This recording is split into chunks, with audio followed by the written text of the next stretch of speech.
देनदार है उसके भाव रहते हैं कि भाई साहब अभी काम नहीं चल रहा है, आज की सेल नहीं हुई है, अभी सैलरी नहीं मिली है, अभी खर्चा ज्यादा हो गया, आपकी बार घर में शादी आ गई थी, परिवार में शादी आ गई थी एंड सो ऑन, तो थोड़ी सी किस्त लेट हो गई है, अभी थोड़ा तकलीफ में हूं, मेरी तकलीफ को समझने की कोशिश कीजिए, मैं ऐसा नहीं हूं कि आपका पैसा मारना चाहता हूं। यह है देनदार के भाव जब वो दे नहीं पा रहा है। और अब हमें पता चल गया कि असल में बैंक ने आपका पैसा देना है, कि असल में आप लेनदार हो। फिर लेनदारों का भाव क्या रहता है? मुझे कोई मतलब नहीं है, तेरी क्या मजबूरी है, मेरे को हिसाब चाहिए। जब हिसाब जो देना बनता है दे, लेना बनता है ले। भाई आप गए बैंक वालों के पास, आपने बताई अपनी मजबूरी, तब तो बैंक ने कुछ नहीं सुना ना। और अब आप जब उसके पास जाते हो तो बैंक आपको अपनी मजबूरी बताने लग जाता है। हम फिर भी सुन रहे हैं, हम फिर भी चुपचाप बैठे हैं, हम फिर भी कह रहे हैं कि कोई बात नहीं, तुम्हें मौका देते हैं, तुम हमारा हिसाब कर दो पूरा। लेकिन बैंक आपकी बात को नहीं सुन रहा है। उसका बैंक मैनेजर आपको बोल रहा है हमारे हाथ में नहीं है। आरबीआई में चले जाएंगे वो कहेगा हमारे हाथ में नहीं है। सरकार के पास जाओगे वो कहेगी हमारे हाथ में नहीं है। वो कहेगा बोर्ड ऑफ डायरेक्टर्स के हाथ में है। बोर्ड ऑफ डायरेक्टर्स जो सेंट्रल बोर्ड है वहां जाओगे तो वो कहेगा, वो भी हमारे, उनके पास जाओगे वहां आनंद महिंद्रा बैठा है, वो बोलेगा मेरे पास, मेरे हाथ में भी नहीं है। क्यों? जिस जहां से सेंसेक्स चलता है वो तो उनके हाथ में है। यानी कि जिसको हम रिजर्व बैंक कह रहे हैं, वो रिजर्व बैंक असल में जो बैंक ऑफ सेटलमेंट है इंग्लैंड के अंदर, वो उसकी सब्सिडरी ब्रांच है। तो वो कह रहे हैं कि हम लोग अपनी मर्जी से कुछ नहीं कर सकते। रिजर्व बैंक अपनी मर्जी से कुछ नहीं कर सकता किसी भी देश का। वो करने के पीछे दो ही ताकत हैं जो जहां से आदेश आता है। एक ताकत है जो वहां सेंट्रल बोर्ड बैठा है, जिसके अंदर बड़े बड़े उद्योगपति बैठे हैं, वो भी वहीं से चलते हैं, शेयर मार्केट से। और दूसरा है जो बैंक ऑफ सेटलमेंट है इंग्लैंड में। अब वो तो हमारी सरकारों के हाथ में होता ही नहीं। और ये आरबीआई के अंदर बड़ा स्पष्ट लिखा हुआ है। हमने जब आरटीआई डाल करके पूछा तो उन्होंने यही बताया हम लोगों को कि भाई आप जो ये पैसा छापते हो ये कैसे छापते हो? कोई तो नियम होता होगा ना, कोई तरीका तो होता होगा कि पैसा ऐसे छपता है। अगर किसी नियम के बिना पैसा छप रहा है तो फिर तो हम पूरे देशवासियों के साथ, पूरे दुनिया के लोगों के साथ बहुत बड़ी चीटिंग हो रही है। और अगर किसी नियम के तहत छप रहा है तो वो नियम हमको बता दीजिए, उसको बताने में आपको तकलीफ क्या है? क्यों जी? उसको डिक्लेयर कर दे सरकार। और इसी सिलसिले में जब पूरे की पूरी प्रोसेस के अंदर जब आप जाते हो तो आपको मालूम पड़ता है कि भाई असल में तो जो बैंकों की स्थापना की गई थी उसकी स्थापना की प्रस्तावना में ही लिखा हुआ है, उसकी प्रस्तावना में लिखा हुआ है। जो आरबीआई एक्ट 1934 है, जिसमें रॉयल कमीशन है, जिसको हिल्टन कमीशन बोलते हैं, हिल्टन यंग कमीशन, उसने जब रिकमेंडेशन दी है तो उसने कहा है कि देश की भलाई के लिए भारत में एक रिजर्व बैंक की स्थापना का मतलब एक रिजर्व बैंक का होना समाचीन है, उपयुक्त रहेगा, मतलब सही रहेगा अगर जो उस देश की भलाई के लिए भारत में अगर आरबीआई बन जाए तो। और फिर पता चलता है कि आरबीआई जब बना वो तो प्राइवेट था और उसके शेयर होल्डर्स तो वही मोटे लाले थे। बाद में बैंकों का राष्ट्रीयकरण किया गया, नेशनलाइज किया गया, लेकिन आरबीआई में फिर से सेंट्रल बोर्ड गठित करके फिर कमान को उन्हीं उद्योगपतियों के हाथ में सौंप दी गई। अब इसी सिलसिले में जब हम बैंकों के पास गए, आप लोग भी गए झारखंड में, अब तो काफी सारे एग्जाम्पल हो गए हैं आप लोगों के पास। आप लोगों को पता चल गया है कि कैसे कैसे पूरी की पूरी टीम ने, यहाँ के झारखंड की टीम ने कैसे लॉक तोड़े हैं लोगों के, किस तरह से लोगों को बंधक बनाए हुए लोगों को आजाद किया है।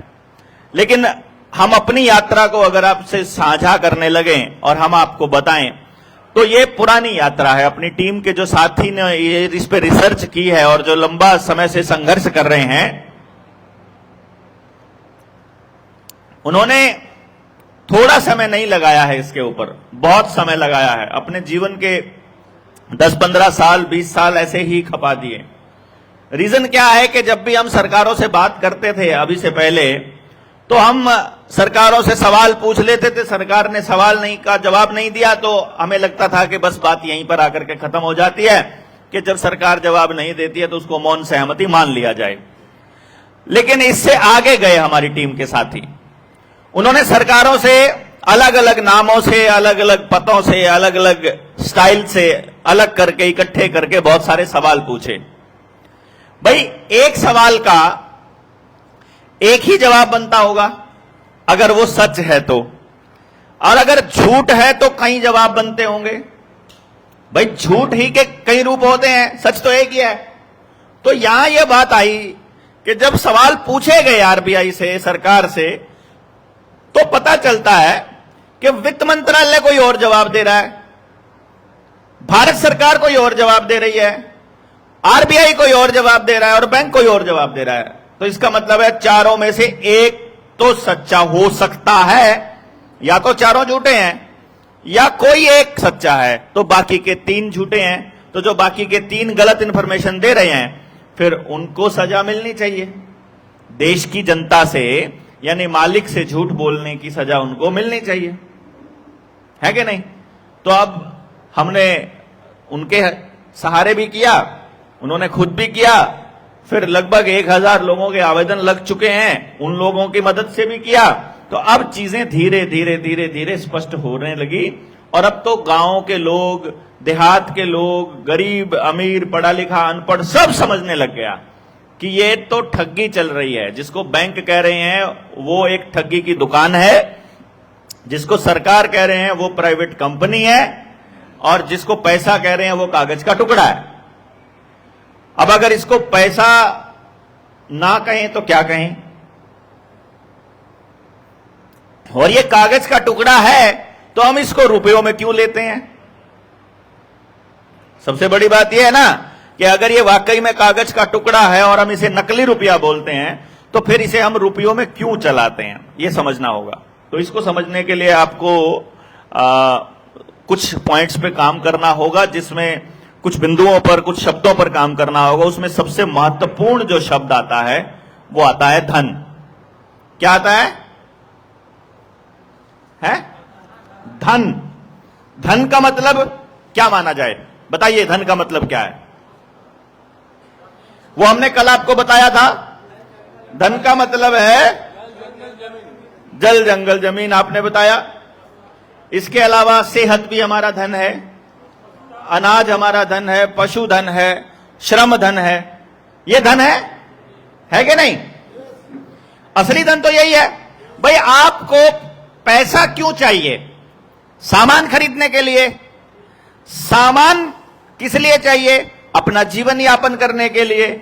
इसका अर्थ यह हुआ कि जीवन यापन करने के लिए जो भी चीज चाहिए वो धन है कि नहीं?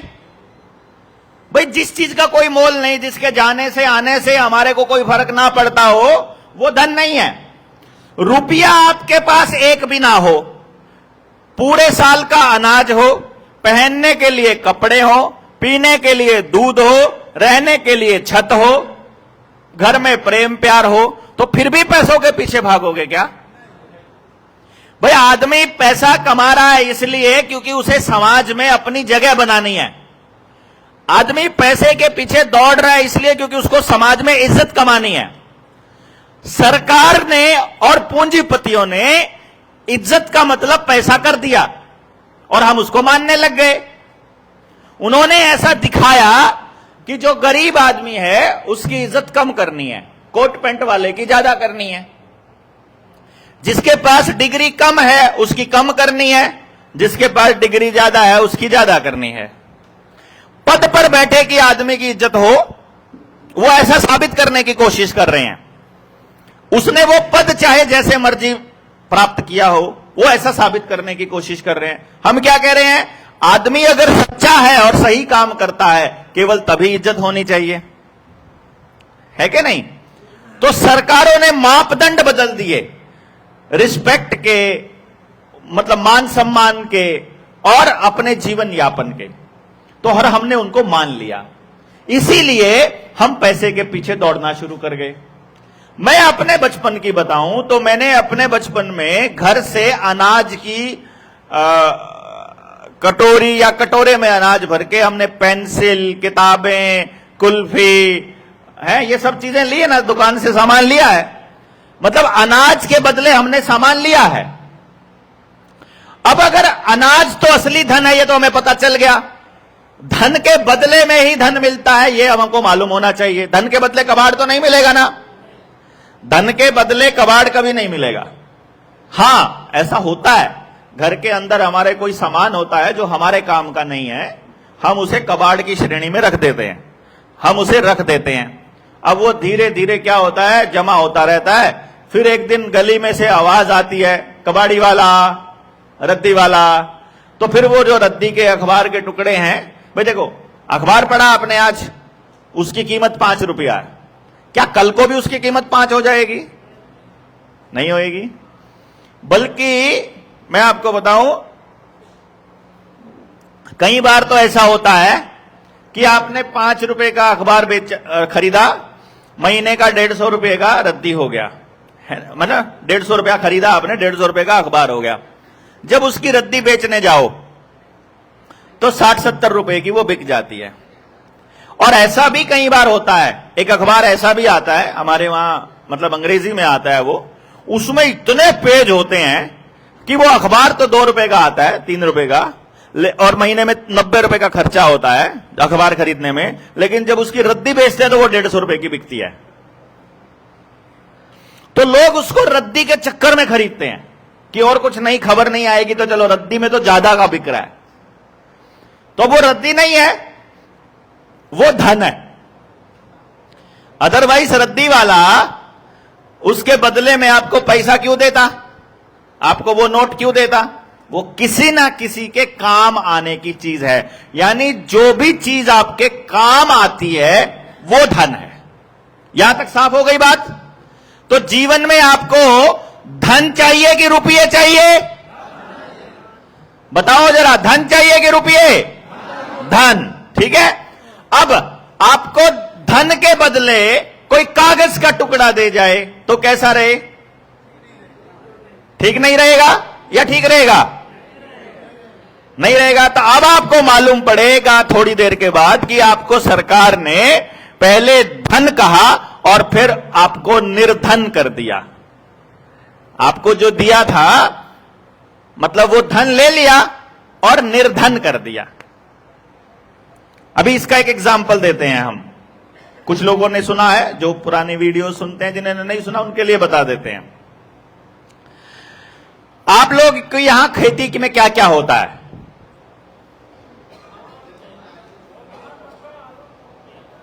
मक्का, आलू है। चलो हम आलू का ही ले लेते हैं एग्जाम्पल, ज्यादा नहीं लेते हैं।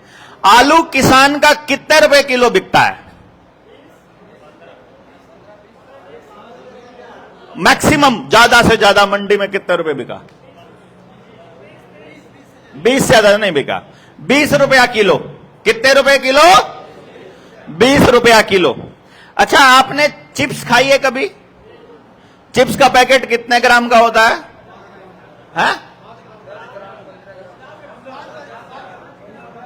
5 ग्राम का, 10 ग्राम का, 15 ग्राम का। वो जो बड़े वाला 30 रुपए का आता है वो कितने का आता है? वो कितने ग्राम का है? नहीं, 50 ग्राम का होता है वो। हाँ, 50 ग्राम का भी शायद वो नहीं होता है, उसको चेक करेंगे। 20 ग्राम का होता है वो जो 30 रुपए का आता है। 16 ग्राम पक्का? दुकानदार हैं। चलिए एग्जैक्ट बताए। 16 ग्राम का पैकेट आपका 30 रुपए का आता है ना?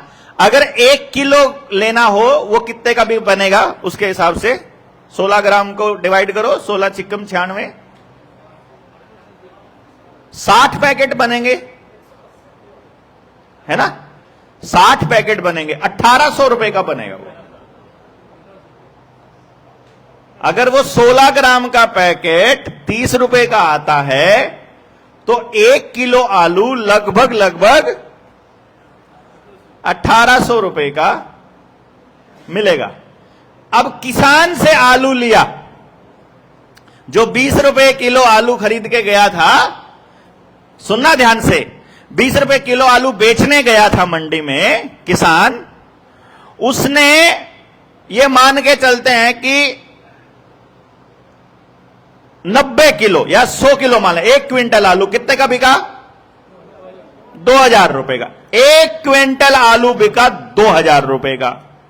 और अभी अभी हमने बताया कि कंपनी ने उसको चिप्स बना करके आपको दे दिया कितने रुपए का? 1800 रुपए का 1 किलो। यानी उसी किसान ने उसी आलू को बेच करके 100 किलो आलू को बेच करके 1800 रुपया कमाया, और उसी किसान को उसी 1800 रुपए में 1 किलो आलू वापस मिला पैकेट में बंद होकर के। यानी 100 किलो का 1 किलो, ये कौन सी कंपनी बनाती है, कौन सी फैक्ट्री बनाती है, ये नहीं समझ में आता। 1 किलो का 100 किलो बनाते देखा था, लेकिन 100 किलो का 1 किलो बना दिया नहीं। जैसे हमारे यहां एक टमाटर का एग्जांपल मैं देता हूं। 5 रुपया किलो टमाटर बिका है अब की बार, पिछले साल किसान का। 100 किलो टमाटर कितने रुपए का बिका? 500 रुपए का। और ज्यादा से ज्यादा टमाटर का रेट क्या रहा इधर? 250 रुपए रहा। 250 रुपए किलो टमाटर बिका है। अब 250 रुपए किलो टमाटर में उसी 500 रुपए में कितने किलो टमाटर आएगा? 2 किलो उसी 500 रुपए में। यानी असली धन वो 500 रुपए है या वो टमाटर है ना? अब अगर सोचो कि वो 5 रुपए का टमाटर 250 रुपए का कैसे हुआ, इसका एक तरीका है। जो अनर्थशास्त्री हैं, जो अपने आप को अर्थशास्त्री कहते हैं, वो हैं तो अनर्थशास्त्री, कहते हैं वो अर्थशास्त्री अपने को, वो क्या कहते हैं कि पूरी दुनिया में जो रेट हैं, किसी भी चीज के दाम हैं, वो तय होंगे डिमांड और सप्लाई से। अगर किसी चीज की डिमांड ज्यादा है और सप्लाई कम है तो कीमत ज्यादा हो जाएगी, और डिमांड नहीं है और सप्लाई ज्यादा है तो कीमतें कम हो जाएंगी। इसका अर्थ यह हुआ कि सरकार ने यह देख लिया कि इस बार इतने किसानों ने ये फसल को बोया हुआ है, लगाया हुआ है, और लगभग इतना उत्पादन होने के चांसेस हैं, और लगभग इतने रुपए इसके लिए जरूरत पड़ेगी। तो जब किसान अपने उत्पादन को बेचने के लिए मंडी में जाता है, उसको मंडी खरीद लेती है, आड़ती खरीद लेते हैं, और उसके बाद सरकार उसकी कीमत का रुपया किसी बड़े उद्योगपति को दे दे, और वो बड़ा उद्योगपति उस मार्केट में से सारा टमाटर उठा ले। मैंने टमाटर एग्जांपल लिया था इसलिए बोला, मतलब वो सारा उत्पादन उठा ले, तो मार्केट के अंदर से सप्लाई खत्म हो जाएगी। उत्पादन तो हुआ था लेकिन सप्लाई खत्म हो गई। तो अब लोगों को जरूरत है तो लोग थोड़ा महंगा खरीदने के लिए भी तैयार हो जाएंगे। वो टेस्टिंग करेंगे, पहले 5 रुपए का 10 रुपया करके देखेंगे, फिर 10 का 20 करके देखेंगे, 20 का 30 करके देखेंगे। लोग खरीदते जा रहे हैं, तो उनको लग रहा है कि हां, आप लोगों को बेवकूफ बनाना आसान है। ऐसा करके कुछ रुपए जो सरकार ने उस उद्योगपति को लोन दिया था बिना फंड का, उस लोन से उसने वो सारा धन खरीद लिया, और फिर उसी धन को वापस हमें देते हुए 10 गुना 20 गुना रेट में जब हमें देता है, तो जो बाकी का धन हमारे पास बचा हुआ है रुपए की फॉर्म में, फिर वो भी खींच लिया। नहीं समझे? यानी कि उसी किसान ने जिसने 100 किलो टमाटर बेचा था, अगर उसे वही 100 किलो टमाटर वापस लेना हो, तो कितने रुपए लगाने पड़ेंगे उसे? 250 के हिसाब से 100 किलो 25,000 रुपया हो गया। मतलब उसी 100 किलो टमाटर का उसको मिला 5 रुपया है, और देना पड़ेगा 25,000 रुपया। अब इसका मतलब आपको क्या समझ में आता है? इसका मतलब यह समझ में आया कि महंगाई घटी है, बढ़ी है, या यह समझ में आया कि उसके रुपए के खरीदने की ताकत घटी है? रुपए के खरीदने की ताकत घटी है ना। पहले उसका 100 रुपया उसी 5 किलो को खरीद सकता था, अब उसका 25,000 रुपया लगता है उसी 5 किलो को खरीदने में। टमाटर तो वही है ना? अरे दादा समझ रहे हो कि नहीं समझ रहे हो? आपकी मकान का रेट पहले 10 लाख रुपए था, अभी वो रेट 15 लाख रुपए हो गया। तो मकान महंगा नहीं हुआ है। आपके पहले 10 लाख रुपए उस मकान को खरीद सकते थे, अब 15 लाख रुपए खरीदते हैं उस मकान को। इसका मतलब आपकी मेहनत की वैल्यू कम हुई है। समझ गए ना? पहले आपको वो 10 लाख कमाने के लिए मान लो 4 साल मेहनत करनी पड़ती, तो अब आपको 6 साल मेहनत करनी पड़ेगी। मेहनत में ऊर्जा उतनी ही लगती है बाबू, नहीं? तो ये रेट सिर्फ आपके मकान के बढ़े हैं, तो इससे आपको फायदा हुआ कि नुकसान हुआ? नहीं, जिसका मकान है उसको तो फायदा दिखाई दे रहा है। जिसका मकान है उसको फायदा दिखाई दे रहा है, फायदा है नहीं, उसको दिखाई दे रहा है। क्योंकि यदि उसने वो 10 लाख का मकान 15 लाख में बेचने का यस कर दिया, तो फिर उसको 500 रुपए का टमाटर 25,000 में खरीदने के लिए तैयार रहना चाहिए। समझे ना? ये सिर्फ एक चीज थोड़ी ना महंगी होएगी, उसने एक चीज महंगी बेचकर 100 चीज महंगी खरीदनी पड़ेगी उसको। नहीं समझे? और सिर्फ उसके लिए फायदा हुआ है उस मकान का। और हम ये मानकर चल पड़े कि इस देश की जनसंख्या 140 करोड़ है, जो कि फ्रॉड है, झूठ बोल रहे हैं सरकार। 100 करोड़ भी नहीं बची है, बस सब निपटा दिए हैं पिछले 3-4 साल में, इसीलिए जनगणना नहीं हो रही है। तो हम ये मानकर चलते हैं कि 140 करोड़ लोग हैं, तो मैं तो ये मान के चलता हूं कि एक आदमी को छोड़कर, जिसका मकान था वो, उसको छोड़कर बाकी तो पूरे देश को नुकसान हुआ। तो ऐसा कैसे हो सकता है कि एक आदमी को फायदा हो और बाकी पूरे देश को नुकसान हो और हम उसे नुकसान की गिनती में ना लगाएं? इसका मतलब महंगाई कुछ भी नहीं होती है। अगर महंगाई की कोई समय सीमा ना हो, अगर महंगाई की कोई लिमिट ना हो कि किसी चीज का दाम कितने तक बढ़ सकता है, अगर ये लिमिट फिक्स ना हो, तो महंगाई कुछ नहीं होती। सरकार का चालू किया गया एक प्रोपेगेंडा होता है, और इस प्रोपेगेंडा को आपको समझना पड़ेगा। यानी एक भी चीज की कीमत अगर बढ़ती है तो उसमें निहित है सरकार की या उद्योगपतियों की कोई बड़ी चाल। ये हमको समझना पड़ेगा, क्योंकि कल को फिर श्रीलंका वाले हालात आएंगे कि जब 1200 रुपए किलो आपको दूध खरीदना पड़ेगा, जब आपको 1000 रुपए का ब्रेड का पैकेट खरीदना पड़ेगा जिंदा रखने के लिए अपने बच्चों को, तो फिर आपको अपनी जमीनें, अपने गहने, अपनी इज्जत सब बेचना पड़ेगा ना, श्रीलंका की तरह। वहां औरतों ने अपने बच्चों को जिंदा रखने के लिए अपनी बाली, अपनी कंठी, जो उनके पास सोने के हार थे, सब दे दिए।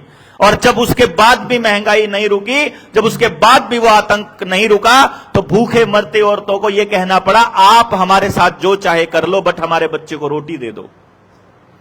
यानी अपने आप को सौंपना पड़ा। यह हालत अपने देश में भी बहुत जल्दी लाने की योजना चल रही है। फूड क्राइसिस लाने का प्लान ऑलरेडी चल रहा है, और यह इन बैंकों के जरिए ही होगा। अब इसमें आपको समझना पड़ेगा एक कहानी को।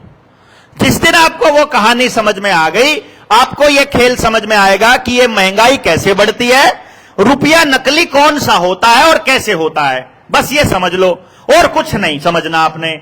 और अगर रुपया नकली दिया है तो उस आदमी को मृत्यु दंड मिलना चाहिए जिसने भी आपको नकली रुपया दिया। उससे पहले हम एक सुनार की कहानी आपको सुनाते हैं। पहले सब लोगों को मालूम है कि हर गांव में सुनार होता था। मालूम है? किस किस को मालूम है? हाथ खड़ा करेंगे। ज्यादातर लोगों को मालूम है। अब अगर सुनार गांव में है, उसको यहां तक कि रुपये छापने की भी परमिशन थी, लेकिन कंडीशन यह थी कि एक भी मतलब परसेंट या 0.001% भी उसमें मिलावट नहीं होनी चाहिए। वो शुद्धता की गारंटी और माप पूरा होना चाहिए। तो उसमें क्या होता था, आदमी जब लेन देन करता था, मैं उस दौर की बात कर रहा हूं जब वो सोने और चांदी में ही लेन देन कर रहा है। चांदी के सिक्के और सोने के सिक्के अलग अलग होते थे। चांदी के सिक्के को रुपया बोला जाता था और सोने का एक तोला जो है वो मोहर बोली जाती थी, और 10 चांदी के सिक्के यानी 10 रुपए के बराबर में एक मोहर हुआ करती थी। तो लोग इसी तरह से डील किया करते थे। दूसरी जगह पर जाना है, सोने में ट्रेड करना है, सोना लेकर जाना महंगा होगा कि एक तो लाद कर रख लेके जाना पड़ेगा या रास्ते में कोई लूट ना ले। तो सुनार ने यह कहा कि एक काम करो भाई, एक तुम जा रहे हो यहां से, हम चंडीगढ़ से मान लो रांची आ रहे हैं, तुम्हें वहां व्यापार करना है, सामान खरीदना है, तुम ऐसा क्यों नहीं करते हो कि मेरे से पर्ची बनवा के ले जाओ, वहां हमारा दोस्त सुनार बैठा है, 100 रुपए पे तुमको 1 पैसा देना है वहां जाकर के, और तुम वो पर्ची उसको दे देना, वो तुमको उतना ही सोना वहां दे देगा। बड़ा आसान लगता है, 100 रुपए पे 1 पैसा कुछ भी नहीं है, बहुत नॉमिनल से चार्जेस हैं। यस करके और ऐसे करके लोगों ने लेन देन स्टार्ट कर दिया। वहां से सोना लिया, यहां आकर के मतलब सोना दिया, पर्ची ली, यहां आके पर्ची सुनार को दी और अपना सोना ले लिया और अपनी खरीदारी करी। फिर जितना पैसा बचा यानी जितना सोना बचा वो वापस सुनार को दिया, पर्ची ले ली, वापस ले लिया। उसने सोचा यार गड़बड़ है ये, हर बारी क्या करता हूं, पहले सारा सोना देता हूं, फिर पर्ची लेता हूं, फिर वहां जाके पर्ची दे करके सोना लेता हूं, फिर सामान बेचने के बाद जो बचा फिर वापस दे के आना पड़ता है। तो उस सुनार से अगली बारी उसने छोटी पर्चियां बनवा ली कि सारी मत बना, 1000 रुपए की पर्ची मत बना, तू 100 रुपए की, 20 रुपए की, 50 रुपए की पर्चियां बना दे, ठीक है। तो जितनी पर्चियां आई, जितना खर्चा हुआ, उसने दुकानदार को ही बोल दिया भाई ये 20 रुपए की पर्ची फलाने सुनार की है, तू जाके सोना जब मर्जी ले लियो। उसने कहा ना भाई मैं तो नहीं। अरे यार चल तू मेरे साथ चल, चल के दिखाता हूं। उसने दिखाया, उसने वो पर्ची दी, सुनार ने उसको सोना दे दिया। तो दुकानदार को भी यकीन होने लग गया कि इस पर्ची के बदले में सोना मिल जाएगा। तो फिर लोगों ने धीरे धीरे उन पर्चियों को ही सोना मानना शुरू कर दिया। जैसे अभी मैं आपको बोलूं कि भैया चाय मंगवा दो उधर से, तो आप 20 चाय की पर्ची बना दो। अब उसके अंदर चाय तो नहीं है, लेकिन उसकी कीमत 20 चाय के बराबर है। आप उस, ये टोकन है, आप उस चाय वाले को वो पर्ची दोगे, वो आपको उसके बदले में चाय दे देगा, और जब चाहे उस चाय वाले के पैसे वापस कर देना। तो ये जो टोकन है, ये जो पर्ची है, ये पर्ची उस सोने के बराबर में चलना शुरू हो गई। समझ गए? पर्ची किसके बदले चलना शुरू हो गई? सोने के बराबर में चलना शुरू हो गई। अब ऐसे ही चल रहा है, किसी के साथ कोई ठगी नहीं, किसी के साथ कोई चोरी नहीं, कोई धोखाधड़ी नहीं। लेकिन सुनार के घर में कोई फंक्शन आ गया या शादी आ गई सुनार की बेटी की, हम ये मान के चलते हैं। सुनारिन बोली सुनार को कि मैं ये सोना पकड़ो जो घर में अपनी कमाई रखी है उसमें से, और मुझे पर्चियां दे दो, मैं जाकर के कुछ सामान ले आती हूं, बेटी के लिए गाड़ी ले आती हूं, घोड़ा ले आती हूं, बैल ले आती हूं, जो भी उसको देना है, उसको शादी में गिफ्ट करना है वो ले आती हूं। सुनार ने उसको बोला तू पागल है, जब अपनी पर्ची चलती है तो सोना रखने की क्या जरूरत है? ये सोना ले जा घर में रख ले और पर्ची बता कितने की चाहिए।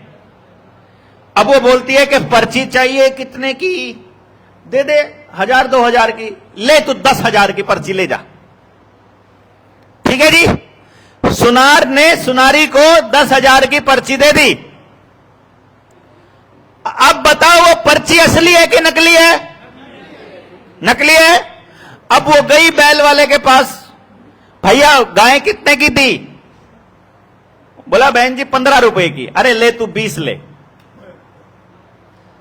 या फिर उसने बोला बहन जी नहीं मिल सकती क्योंकि वो तो शर्मा जी ने खरीदी हुई है, पहले से ही किसी ने खरीद रखी है। वो बोली नहीं खरीदनी है, तुम बोलो कितने की दोगे? 15 की जगह 20 की दो, 20 की जगह 25 की दो, लेकिन हमको दो। जितनी मर्जी की खरीद सकती है ना वो? अरे खरीद सकती है कि नहीं? वो तो जितना मर्जी दे सकती है। क्यों? क्योंकि उसके पास वो पर्ची नकली है। वो असली पैसा होता, अगर उसकी मेहनत की कमाई होती, तो मैं आपको बता रहा हूं मेहनत की कमाई करने का क्या हाल होता है। घरवाली को मालूम होता है, महिलाओं को पता होता है कि कमाई कैसे करते हैं हमारे घर वाले, इसीलिए वो 2 मिर्च के ऊपर, हरी मिर्च के ऊपर भी लड़ाई कर लेते हैं सब्जी वाले से, हरे धनिया पे लड़ाई कर लेते हैं। वो क्या तू थोड़ा सा हरा धनिया नहीं दे सकता है? नहीं लड़ लेते हैं क्या है? अरे हम रिक्शा वाले से 5 रुपए पे लड़ लेते हैं यार, चाहे हमारी जेब में पत्नी के लिए लाया गया लाखों रुपए का हार रखा हो, लेकिन हम रिक्शा वाले से 5 रुपए में लड़ लेते हैं। हम किसी से भी लड़ लेते हैं 2-2 रुपए के ऊपर, क्योंकि हमको यह मालूम होता है यार ये मैंने मेहनत करके कमाया हुआ है। अगर आपका वो फ्री फंड का आया होता है तो फिर आप वेटर को भी 100 रुपया 500 रुपया टिप दे सकते हो, हवा भरने वाले को भी 100 रुपए पकड़ा दे सकते हो, तब पकड़ा सकते हो अगर वो 100 रुपया फ्री में आया हो। और हमारे लिए मुश्किल हो जाती है ना, जिनके पास फ्री में आया है वो तो अपनी बेटी की शादी में 2 करोड़ रुपया खर्च कर सकते हैं, जिनके पास मेहनत से करना उनको तो फिर 10 लाख खर्च करने के लिए भी कर्जा लेना पड़ता है कि नहीं करना पड़ता है।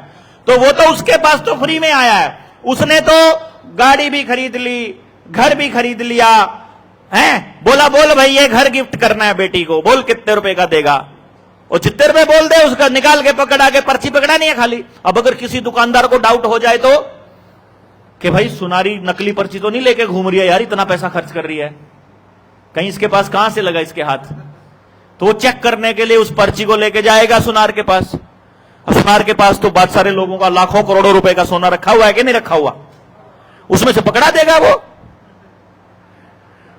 भाई उस पर निशान थोड़ी लगा है कि सुनारी वाला सोना है कि मेरे वाला सोना है कि आपके वाला सोना है, सोना तो सोना होता है। वो आपके वाला सोना जो जमा था वो पकड़ा देगा, फिर ये चेक करने जाएगा, इसको किसी और का पकड़ा देगा, ये चेक करने जाएगा, किसी और का पकड़ा देगा। समस्या कब आएगी? जब पूरा गांव, पूरा देश, जितनी पर्ची चालू है वो सारे लेने चले जाएंगे। नहीं, अगर 100 रुपए की पर्ची है तो 100 रुपए का सोना रखा है तो सुनार को कोई दिक्कत नहीं है, लेकिन अगर सोना रखा 100 रुपए का और पर्ची दे रखी 1000 रुपए की तो सिर्फ 100 रुपए ही लौटा पाएगा, बाकी का 90 रुपया नहीं, बाकी का 900 रुपया नहीं लौटा पाएगा। तो वो 900 रुपए नकली है कि असली है? यहां पे जो सुनार है वो रिजर्व बैंक है। रिजर्व बैंक ने आरबीआई की स्थापना के दौरान एक वायदा किया और कागज पे, पर्ची पे लिख कर दिया कि मैं धारक को मांगे जाने पर किसी भी बैंक की शाखा में इतने रुपए अदा करने का वचन देता हूं, जितना उस पर लिखा हुआ है। मान लो 20 रुपए लिखा हुआ है तो उसमें लिखता है I promise to pay the bearer on demand the sum of ₹20 at any office of issue. मतलब कहीं पर भी किसी भी बैंक में जाकर जब चाहे वो अपना पैसा ले सकता है। ये वो रुपया है, ये हुंडी, पहले, इससे पहले हुंडी होती थी, ये 10 रुपए का नोट है। इससे बाद वाला एक जो 1968 वाला नोट है वो तो हम सबने भी देखा है, वो मैंने भी देखा है अपनी आंखों से, आपके घर में भी है। तो उस पर लिखा होता है ये, और गवर्नर इसके ऊपर साइन करता है।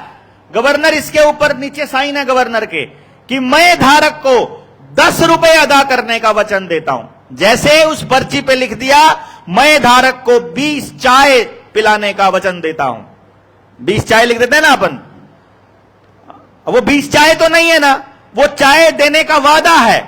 ऐसे ही ये 10 रुपए नहीं है, ये 10 रुपए अदा करने का वादा है, वचन पत्र है, एफिडेविट है, और एफिडेविट में कभी भी कोई बदलाव नहीं हो सकता। तो झूठा भी नहीं लिख सकता। ठीक है, ये पता लग गया आपको? समझ में आ गया नकली पर्ची कौन सी है?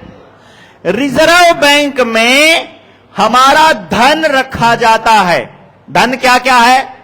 अनाज, पशुधन, हमारी मेहनत, यानी सर्विस सेक्टर में जब हम सर्विस देते हैं, नया जो भी उत्पादन होता है, बाद में ले लेना, ग्रुप पे छोड़ देंगे, ग्रुप में छोड़ देंगे, फोटो छोड़ के ग्रुप में छोड़ देंगे। नया कुछ भी उत्पादन होता है, कुछ भी अनाज पैदा हो, देखो एक दाना डाला किसान ने, उससे पौधा हुआ, उस पे मतलब 40 दाने लगे, 400 दाने लगे, बाजरा है तो हजारों में दाने लगे कि नहीं लगे? एक दाने के 1000 दाने किसान कर सकता है, फैक्ट्री वाला मालिक नहीं कर सकता, फैक्ट्री वाला क्या करता है? लोहे को पिघलाकर उसकी शक्ल बदलता है। लोहा पैदा नहीं कर सकता, लोहा पैदा जमीन से होगा, है कि नहीं?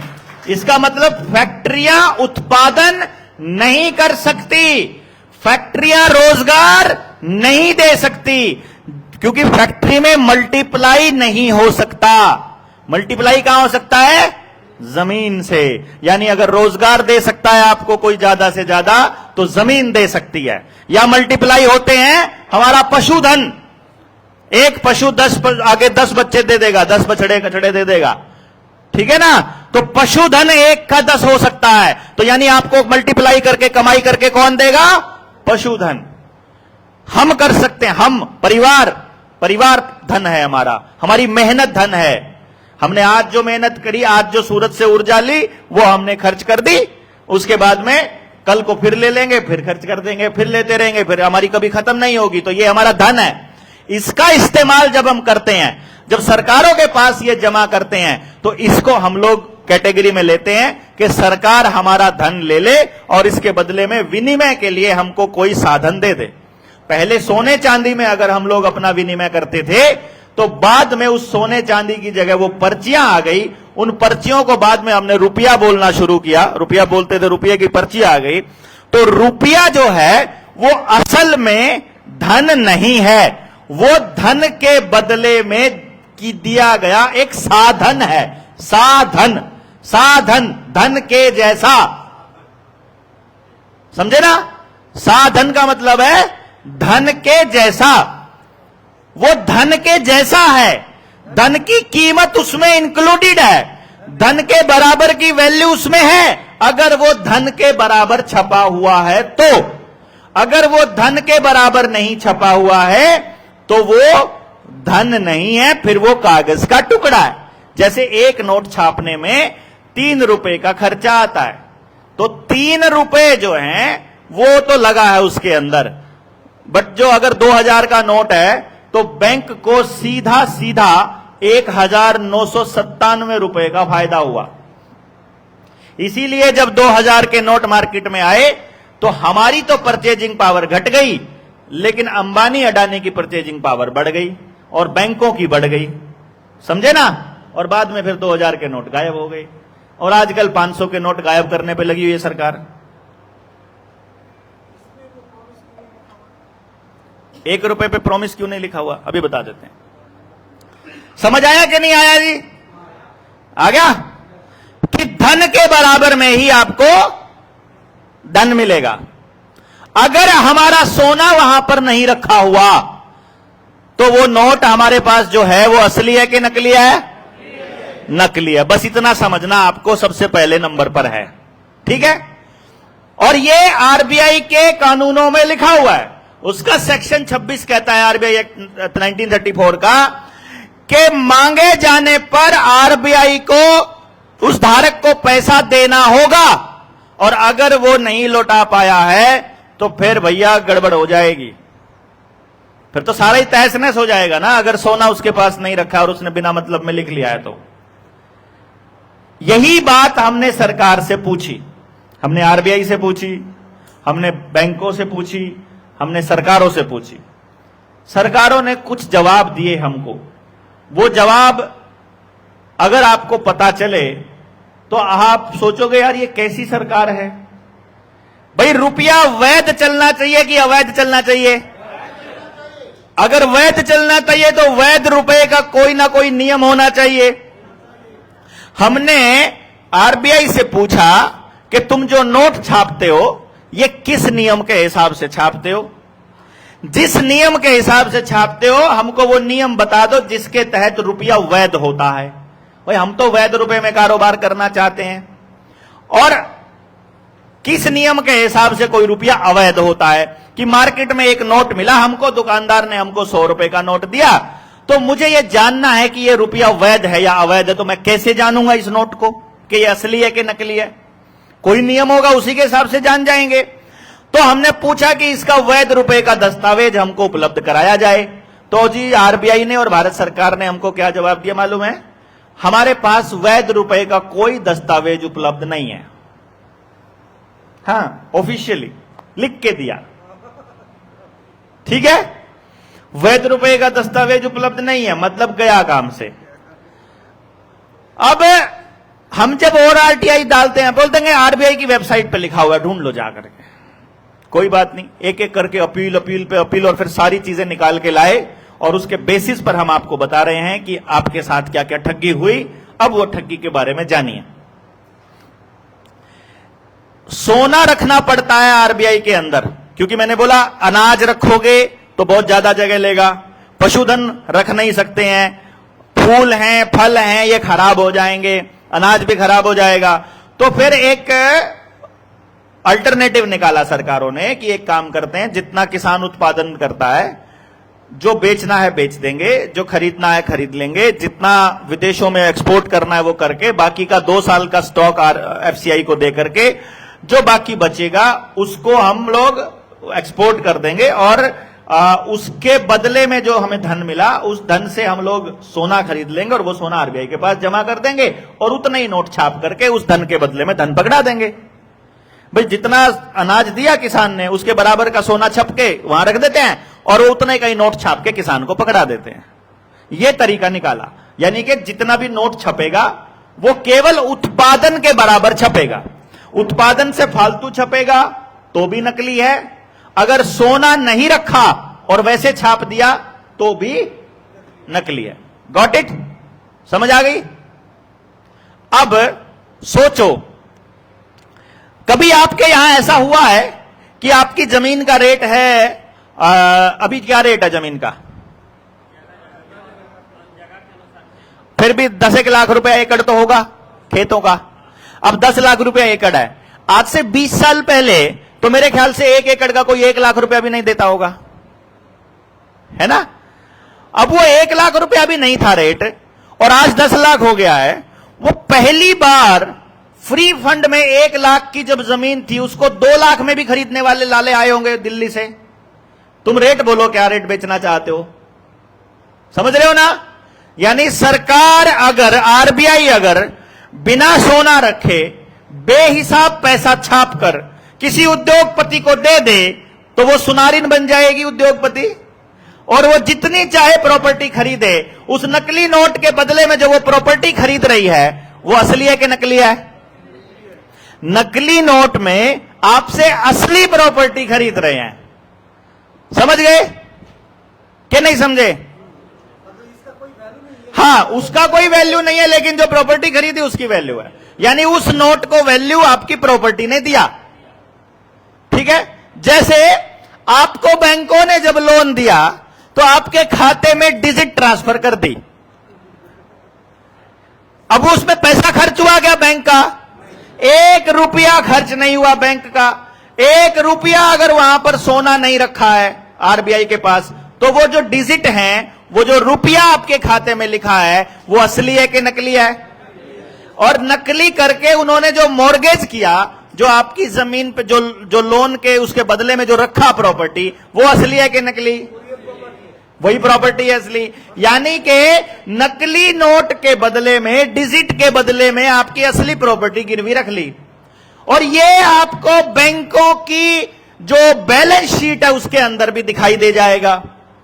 आप बैंकों से मांगिए, आप लोगों को एक सवाल मांगना है कि जिस दिन मुझे लोन दिया गया था, नोट कर लीजिएगा इस पॉइंट को, आपको वीडियो में भी मिल जाएगा, दोबारा से आप इस वीडियो को देखिएगा। जिस दिन मुझे लोन दिया गया था उस दिन की बैंक की मुझे वो बैलेंस शीट दिखाई जाए कि मुझे जो लोन दिया था वो कहां से दिया था। भाई जहां से बैंक ने लोन दिया, बैंक वालों का कम होना चाहिए और हमारा बढ़ना चाहिए। भाई जैसे खाते में ट्रांसफर करते हैं, मान लो मैंने रविंदर के खाते में पैसा भेजा, मेरे खाते में 100 रुपए थे, इसके खाते में 2 रुपए थे। अब मैंने 50 रुपया इसके खाते में भेज दिया तो इसके पास 52 हो गया और मेरे पास 50 रह गया। ऐसा ही होता है ना? तो बैंक जब आपको लोन देगा तो जो उसके पास पहले से पैसा पड़ा है उसमें से घटना चाहिए। कमाल यह होता है कि मान लो 100 रुपए बैंक के पास रखे हैं और 40 रुपया मैंने लोन मांग लिया, तो बैंक जब अपनी बैलेंस शीट में लिखता है कि 100 रुपये 0 रुपये, 100 में से इधर 40 चले गए तो मेरे पास हो गया 40 और बैंक के पास हो गया 140। 60 नहीं 140। बैंक माइनस का साइन नहीं लगाता है। बैंक क्या मान के चलता है कि रविंदर ने अब जो ये 40 रुपया चुकता करना है, या मैंने जो रुपया जो चुकता करना है, मैं तो असली चुकता करूंगा ना। नहीं समझे क्या? मैं जो पैसा दूंगा बैंक को, वो सुबह से लेकर शाम तक दिहाड़ी करके दूंगा, अपनी मोटरसाइकिल बेच के दूंगा, अपना डंगर बेच के दूंगा, अपना पशुधन बेच के दूंगा, अपनी फसल बेच के दूंगा। यानी मैं अपनी असली प्रॉपर्टी बेच कर दूंगा, यानी मैं उसे असली रुपया दूंगा, तो वो उसको भी अपना मान लेता है, और जो प्रॉपर्टी उसने मॉर्गेज रखी थी उतने का मालिक वो अपने आप बन जाता है। यानी बैंकों को डबल लाभ होता है आपको लोन देने में। इसीलिए आप सबके पास फोन आएंगे, लोन ले लो, लोन ले लो, लोन ले लो, है ना। अगर तुम्हारे पास सारे लोन हो चुके हैं तो घरवाली को दिला दो, घरवाली को नहीं लेना तो ग्रुप हाउसिंग में ले लो, है ना। इकट्ठे होकर के लेडीज को दिलवा दो, महंगा है, ब्याज नहीं देना पड़ेगा। अगर आप दे पा रहे हो, किस्तें ठीक से टाइम पर दे पा रहे हो, देखो क्या करेंगे, वो बोलेंगे जी ले लो, आप कोई भी बिजनेस शुरू कर लो। बोला जी बिजनेस शुरू नहीं करना आता, कोई बात नहीं, आप अपनी 10वीं की डीएमसी पे ले लो। बोलेगा 10वीं मैंने नहीं करी है, मैं तो अनपढ़ आदमी हूं। अच्छा कोई बात नहीं, आधार कार्ड पे ले लो। बोला जी आधार कार्ड नहीं है। अरे कोई नहीं, बकरी पे ले लो, पुरानी कार पे, पुराने ट्रैक्टर पे, किसी चीज पे ले लो यार, तुम लोन ले लो। अगर लोन ठीक से चुकता कर पा रहे हो तो फिर बोलेंगे और ले लो, टॉपअप ले लो। आपको उस हालत तक लेकर जाएंगे जब आप चुकता ना कर पाओ, और फिर उसके बाद बोलेंगे साला तुमने लिया क्यों था अगर चुकता नहीं कर सकते थे तो, है। ये रूटीन, ये मतलब स्क्रिप्ट है पूरी। अब हमें लगता है यार सच्ची में अगर लिया था तो देना चाहिए, लिया कुछ था नहीं, दे रहे हैं असली पैसा, लिया कुछ भी नहीं था, और ये बैंकों ने बता दिया हमको कि हम कुछ देते नहीं है। अब सोचो आप, बैंक कह रहा है कि अगर हमारे पास, देखो ध्यान देना, अगर हमारे पास 100 करोड़ रुपए का डिपॉजिट है, कितने रुपए का, तो हम 1000 करोड़ का लोन दे सकते हैं। यह बैंकों का नियम है, ऑफिशियल। मतलब मेरे पास 100 रुपए अगर हैं तो मैं 1000 रुपए लोन दे सकता हूं। हाँ, लिख के तो देना है। जो उसके पास है ही नहीं वो उन्होंने कैसे दिया भैया हमको, है? समझे कि नहीं समझे? आपको जो दिया है वो है ही नहीं उनके पास, था ही नहीं कभी। अब सोचो आप उसका भुगतान कर रहे हो जो आपको मिला ही नहीं। करा किसी और ने और भर रहे हैं हम सब लोग। ये रूटीन में चल रहा है। 100 रुपया दिया, मेरे पास 100 रुपए थे, मैंने 100 रुपए बांट दिए, फिर आपने पहली किस्त दी, मैंने फिर बांट दिए, उन्होंने किस्त दी, मैंने फिर बांट दिए, उन्होंने दी, मैंने फिर बांट दिए, उन्होंने दी, मैंने फिर बांट दिए, वही 100 रुपए घूम रहे हैं। तो जब सबके पैसे वापस आने लगेंगे तो कितने रुपए वापस आएंगे? 100 ही रुपए आएंगे। तो जो 900 रुपए वो तो डूबेंगे। अब वो 900 रुपए डूबेंगे कब? अगर आप अंबानी अडानी हो तो बैंक के डूबेंगे, हैं? और अगर आप गरीब आदमी हो और जनता हो तो फिर आपकी प्रॉपर्टी डूबेगी। नहीं समझे? क्या समझे? हाँ जी, आया समझे? आ रहा है ना? आ रहा है तो मतलब अब आप समझ लो, आपको हवा दी और आपसे प्रॉपर्टी ले ली। ये चल रहा है पूरे देश के साथ। हमने इस पे बड़े सवालात किए और आपने ताले तोड़ते हुए देखे। अब तो हाँ, आपने झारखंड में ही देख लिया भैया। कुछ बोला क्या? कोई बोला डिपार्टमेंट? नहीं बोला। किस किस के टूटे हैं ताले? हाथ खड़ा करिए। 1 2 3 4 5 6 7। अरे तो आप लोग तो लगे ही पड़े हो।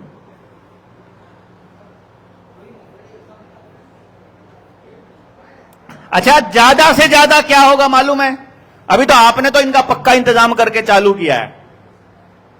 मेरे को आकाशदा ने वो चिट्ठी दिखाई कि हमने डीसी को लिख दिया कि 1 हफ्ते में हमको दे दो जवाब, नहीं तो फिर हम लोग ताले तोड़ेंगे। हम ये मान लेंगे कि हमको परमिशन मिल गई है ताला तोड़ने की। तो ये बड़ा अच्छा ट्रिक था। अब खेल दिया हमने, ठीक है, ताला तोड़ गया। अब ज्यादा से ज्यादा बैंक वाले क्या करेंगे कि भैया तुम्हारे खिलाफ एफआईआर कराएंगे। एफआईआर में क्या लिखेंगे? कि हमारी प्रॉपर्टी पे कब्जा किया। अरे नाम तो हमारे ही है, वो रजिस्ट्री तो अभी हमारे नाम है, तो प्रॉपर्टी बैंक की नहीं हुई। वो बोलेंगे जी बैंक का कब्जा था और उसको तोड़ दिया। बैंक का कब्जा था तो वो इलीगल था, बैंक उसको साबित कर दे लीगल, वहां पे भी हम लोग जीतेंगे। अल्टीमेटली जीत तो हमारी होगी, लेकिन वो जीत कब होगी? जब हम उसे हमारी बात को कोर्ट सुनेगा। कोर्ट इसलिए फिलहाल के लिए अदालत के पास हमें इसलिए जाना पड़ेगा क्योंकि अदालत में अभी हम लोग ये मानते हैं कि अदालत का एक टैगलाइन है कि नेचुरल जस्टिस वो लोग फॉलो करेंगे। अगर वो नेचुरल जस्टिस फॉलो करते हैं, अगर वो हमारी बात को सुन लेते हैं, तो उनको नेचुरल जस्टिस फॉलो करना पड़ेगा। अगर वो सुनते ही नहीं है तो भैया फिर हम सुनना बंद कर देंगे। अगर कोर्ट हमारी नहीं सुनेगी तो हम कोर्ट की नहीं सुनेंगे। लेकिन यह कब होगा? जब हमारी संख्या पुलिस वालों से तो ज्यादा हो, कम से कम, कि एक की जब भी एक पाए तो पकड़ के खड़ा हो जाए, तो आजा तू मार के दिखा, है कि नहीं? इतने लोग तो हमारे पास हों। तो ऐसे अपने को एक संगठन तैयार करना। फिर रहनी बात, अब हमको देखना है कि जो बैंक वाले आते हैं, आपकी गाड़ी को रुकवाते हैं, आपके घर पे पैसा मांगने आते हैं, तो उसके कुछ नियमों का आपको पता होना चाहिए। वो नियम आपको पता होंगे तो फिर आपको कोई फालतू टेंशन लेने की जरूरत नहीं है। तो पहले नियम बनाते हैं हम ये कि जब आपको बैंक के कर्मचारी से बात करनी है, तो बैंक के कर्मचारी से जब हमें बात करनी है, सबसे पहली बात तो हमें ठंडे दिमाग से बात करनी है। दूसरी बात यह कहना है कि देखो भाई, हमने बैंकों को दस्तावेज भेजे हुए हैं, हमने बैंकों से कुछ सवाल पूछे हुए हैं, हमें डाउट है कि बैंक ने हमको धोखा दिया है। जब तक कोई भी मामला डिस्प्यूटेड होता है, तब तक कोई रिकवरी वाला रिकवरी के लिए नहीं आ सकता। यह रिकवरी के रूल में लिखा हुआ है। समझ गए बात? तो आपने जब चिट्ठी डाली, जब आपने आवेदन लगाया, तो सबसे पहले आपने मामले को डिस्प्यूटेड कर दिया। डिस्प्यूटेड मामले का जब तक निपटारा नहीं होगा और हम सेटिस्फाई नहीं होंगे, तब तक कोई रिकवरी वाला आपसे रिकवरी नहीं कर सकता। नियम नंबर 1 समझ में आ गया? तो ना आपकी गाड़ी छीन सकता, ना आपके घर पे कोई कब्जा करने आ सकता, जब तक वो डिस्प्यूटेड है। ठीक है जी? कह दोगे ना?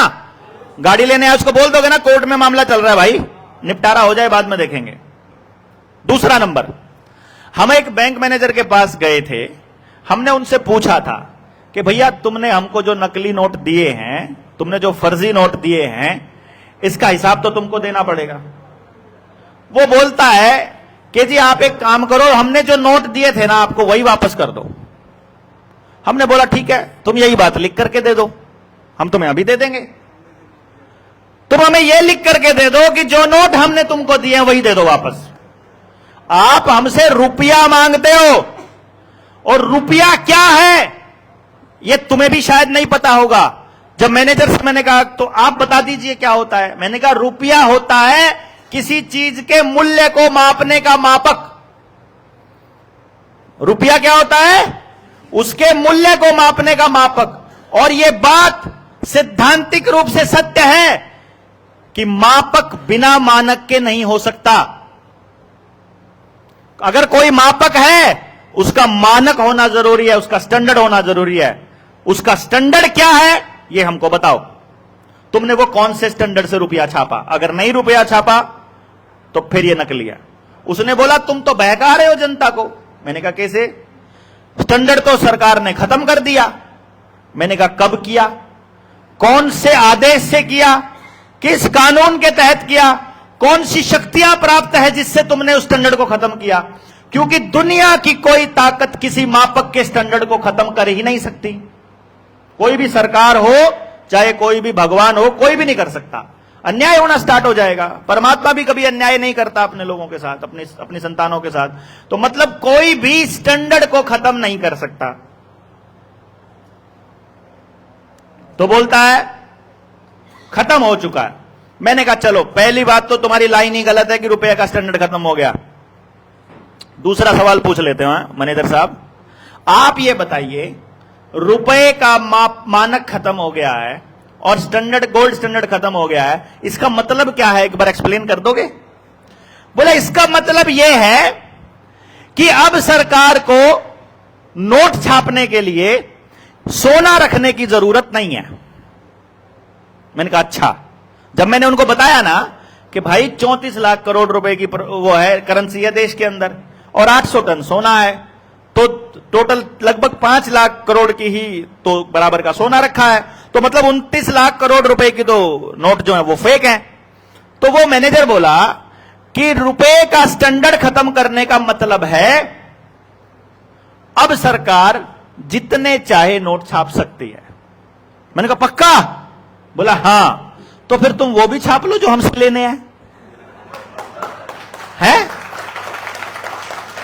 भाई जब सरकार के पास कोई नियम नहीं है नोट छापने का, सरकार की कोई लिमिट नहीं है नोट छापने की, सरकार का कोई मानक नहीं है नोट छापने का, सरकार जितने चाहे नोट छाप सकती है, तो वो भी छाप लो, जो हमसे लेने हैं वो भी छाप लो, और जो हमसे टैक्स लेते हो वो भी छाप लो। फिर तो हमारे पास किसी के ऊपर टैक्स नहीं लगना चाहिए और किसी को कोई इंस्टॉलमेंट नहीं भरनी चाहिए। अगर तुम मनमर्जी के छाप सकते हो, या वो मनमर्जी के छापो हुए केवल अंबानी अडानी को देने होते हैं ताकि वो हमारी प्रॉपर्टियां खरीद सके, इसका मतलब तो वो उसी को देने होते हैं। वो अभी ओएनजीसी को अभी घाटा हुआ है, 1.25 लाख करोड़ रुपए का घाटा हुआ, तो उसका 93 लाख रुपए का 93,000 करोड़ रुपए का करीब घाटा हुआ। और इसकी रिलायंस की जो तेल शोधन कारखाना है उसको मुनाफा हुआ 1.25 लाख करोड़ रुपए का, रिफाइनरीज जो हैं। ऐसा कैसे हो सकता है? कभी भी ओएनजीसी घाटे में नहीं गया था, अब की बार ओएनजीसी घाटे में चला गया और रिलायंस की रिफाइनरी फायदे में चली गई, क्योंकि रिलायंस को जितना मर्जी पैसा दे दो अपनी सुविधाएं बढ़ाने के लिए। सब गोलमाल है। समझे कि नहीं समझे? यहां तो बैंक मैनेजर की हवा टाइट। बैंक मैनेजर बोला फिर तो हम कानूनी कार्रवाई करेंगे। और हम तो चाहते हैं कि तुम कानूनी कार्रवाई करो, हम डीआरटी में नहीं जाएंगे, हम कोर्ट के सामने अपनी बात रखेंगे। डीआरटी तो बैंकों का बनाया हुआ टर्मिनल है।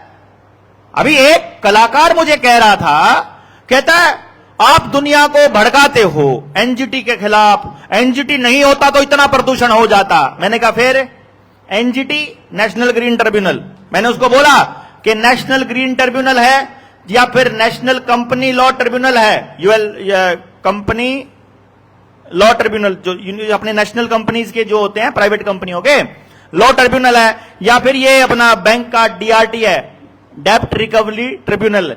ये असल में कानून को बाईपास करके सरकार के नियमों को लादने के एक एजेंसीज हैं बेसिकली। जब उसने मुझे बोला ट्रिब्यूनल नहीं होता तो ये हो जाता वो हो जाता, मैंने कहा भाई बात सुन, एक काम कर दो, ट्रिब्यूनल को रखने दो, सिर्फ एक काम कर दो कि एक तो इसके जो अध्यक्ष हैं जो इस पे फैसला देते हैं वो जज होने चाहिए, और दूसरा इसमें एक चीज डाल दो कि नेचुरल जस्टिस को ये लोग बाईपास नहीं कर सकते। फिर देखो ये कैसे कानून पास। तुम्हें ये करने में क्या दिक्कत है भाई?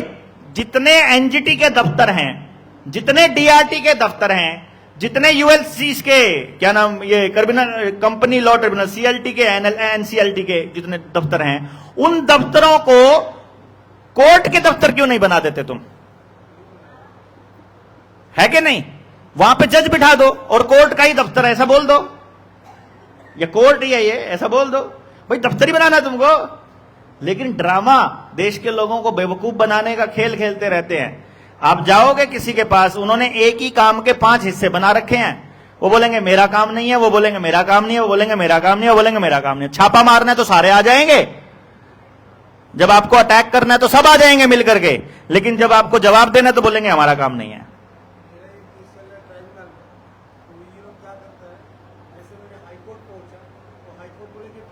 हाँ एग्जैक्टली ऐसे ही होता है। हाईकोर्ट एक ही बात बोलेगा कि पैसे से रिलेटेड हमको कुछ नहीं करना है, तुम ट्रिब्यूनल जाओ। हाँ समझ गए ना? यही एग्जैक्टली यही होता है। ट्रिब्यूनल बोलेगा, ट्रिब्यूनल जो है ऐसे फैसले दे देगा जिनको इंप्लीमेंट करना बड़ा मुमकिन है, और हाईकोर्ट बोलेगा मैं नहीं सुनता, ट्रिब्यूनल में जाओ, डीआरटी में जाओ। तो घुमाते रहते हैं देश की जनता को, बेवकूफ बनाते रहते हैं, क्योंकि देश की जनता इकट्ठी नहीं होती है। इकट्ठी होती है तो कोई जिसके पीछे इकट्ठी होती है वो इकट्ठा होकर के उनको किसी ना किसी कत्ल खाने में घुसा देता है कि जाओ कटो अब तुम लोग, और खुद निकल के किसी सत्ता का आनंद भोगता है। जनता सरकार मोर्चा ने तय किया हम आपको मजबूत करेंगे। बेसिकली हम खुद मजबूत होएंगे ही नहीं, कि जनता को ही मजबूत कर दो, जनता को ही बात समझ में आ जाए, बात ही खत्म हो जाए। जरूरत ही नहीं किसी के पीछे पीछे भागने की, फिर उनको कि तुम बचाओ भैया। अब आपको क्या जरूरत पड़ी है आकाश भाई के हमारे पीछे भागने की कि तुम हमें बचाओ, है कि नहीं?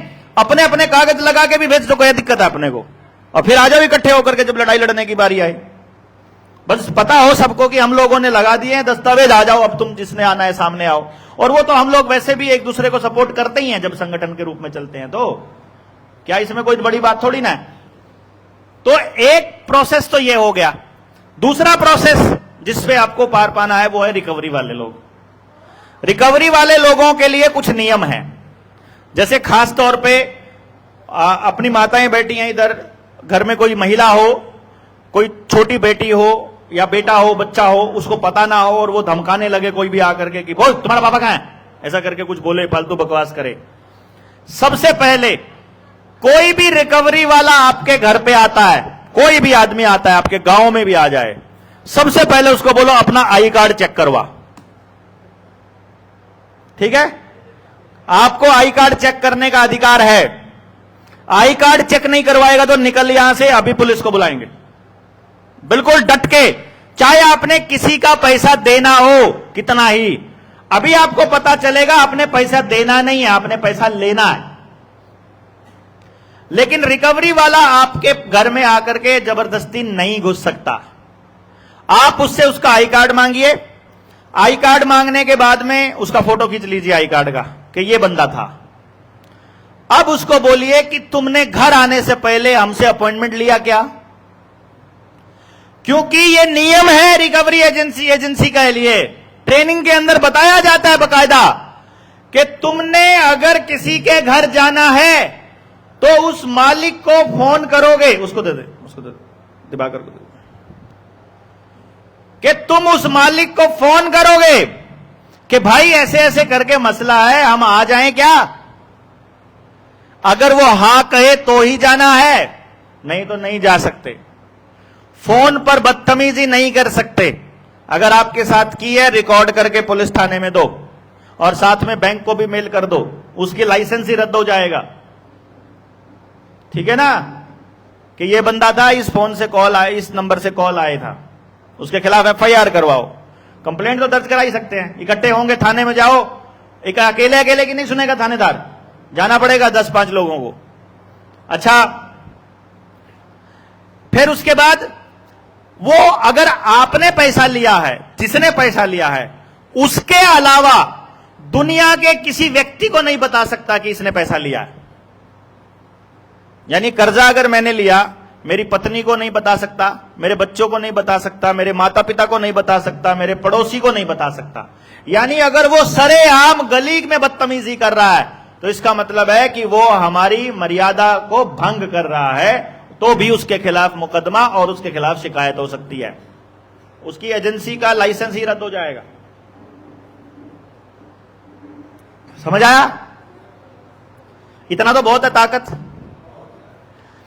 इसके अलावा ड्यूटी जो आवर्स हैं, यानी कि जो दफ्तर के जो आवर्स हैं 9 से 5 या 7 से 7 या 6 से 6, दफ्तर के टाइम से पहले और दफ्तर के बंद होने के टाइम के बाद वो कॉल नहीं कर सकता, वो आपके घर नहीं आ सकता, वो आपसे पैसा नहीं मांग सकता, वो आपको धमका नहीं सकता, वो आपसे बदतमीजी नहीं कर सकता, वो आपसे तेज आवाज में बात नहीं कर सकता। वो केवल आपको बिठा के काउंसलिंग कर सकता है कि भाई तुम्हारा सिबिल खराब हो जाएगा, तुम्हें और लोन नहीं मिलेगा, तुम्हें यह नुकसान हो जाएगा, तुम पैसा भर दो, तुम्हारा ये नुकसान है, तुम्हारा जमीन कुड़की हो जाएगा, ये वो आपको काउंसलिंग कर सकता है। वो आपको डरा नहीं सकता, वो आपको धमका नहीं सकता। समझ आ गए? तो अगर आगे से ऐसा कोई करता है तो सुनोगे क्या? सुनना नहीं है। और खास तौर पे अगर घर में महिला अकेली है तो दरवाजे के पीछे एक लठ रखो और टिका दो खींच के, मतलब बिना ही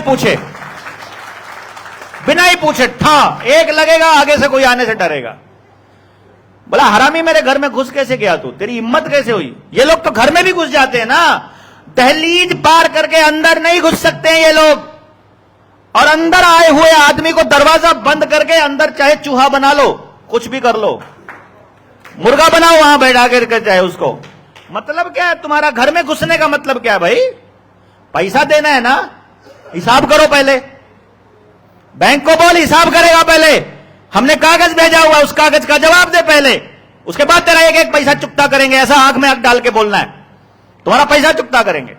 नकली पैसा दे करके हमको लूट रहा है, बकवास समझा तुमने। अभी जब आपको पता चलेगा, आपके 1 रुपए की कीमत मालूम है क्या है? 1 रुपए का नोट देखा है किसी ने? देखा है? किस किसने देखा है 1 रुपए का नोट? सबने देखा ना? आप गौर से देखना दोबारा से। 1 रुपए के नोट के ऊपर लिखा होता है भारत सरकार, ठीक है? और 1 रुपए के नोट के अलावा यह है भारत सरकार का रुपया, और यह अंग्रेजों के आने से पहले का छपता है। यह आरबीआई के आने से पहले का छपता है। भारत उससे पहले भी था, उसकी सरकार पहले भी थी, और यह रुपया भारत सरकार ही छाप सकती है, इसको आरबीआई नहीं छाप सकता। इसके अलावा जितने भी नोट हैं उन सब के ऊपर लिखा हुआ है भारतीय reserve bank, reserve bank of India लिखा ना भारत सरकार, और बाकी नोटों पे लिखा है रिजर्व बैंक ऑफ इंडिया। इसका मतलब इस देश में 2 तरह की करेंसी चल रही है। एक इसको करेंसी नोट बोलते हैं, और दूसरा उसको बैंक नोट बोलते हैं। अगर बैंक नोट की कीमत रुपए की कीमत के बराबर है तो ही तो वो असली होगा। गलत तो नहीं कह रहा हूं जी? अगर बैंक नोट की कीमत रुपए के, मान लो ये 100 नोट इकट्ठे कर लेता हूं मैं भारत सरकार के 1-1 रुपए के, और उधर 100 रुपए का एक नोट है, इनके बराबर होनी चाहिए ना उसकी वैल्यू, है कि नहीं? अब हमने पता किया तो जो भारत का 1 रुपया है, जो हमारी करेंसी है, उसका जो मानक है वो है 15 रुपए की एक मोहर। 15 रुपए की एक मोहर, और मोहर में होता है 1 तोला 24 कैरेट शुद्ध सोना, यानी 1 तोला सोना। 1 तोला सोना कितना होता है? 1 तोला कितना होता है? 1 तोला 10 ग्राम नहीं होता है, 1 तोला होता है 11.664 ग्राम। अगर 11.664 ग्राम को अगर 15 रुपए से डिवाइड करेंगे तो 1 रुपए की वैल्यू आएगी 777 मिलीग्राम सोना, यानी 0.777 ग्राम सोना, पौना ग्राम के करीब सोना बनेगा। ये 1 रुपए की वैल्यू है।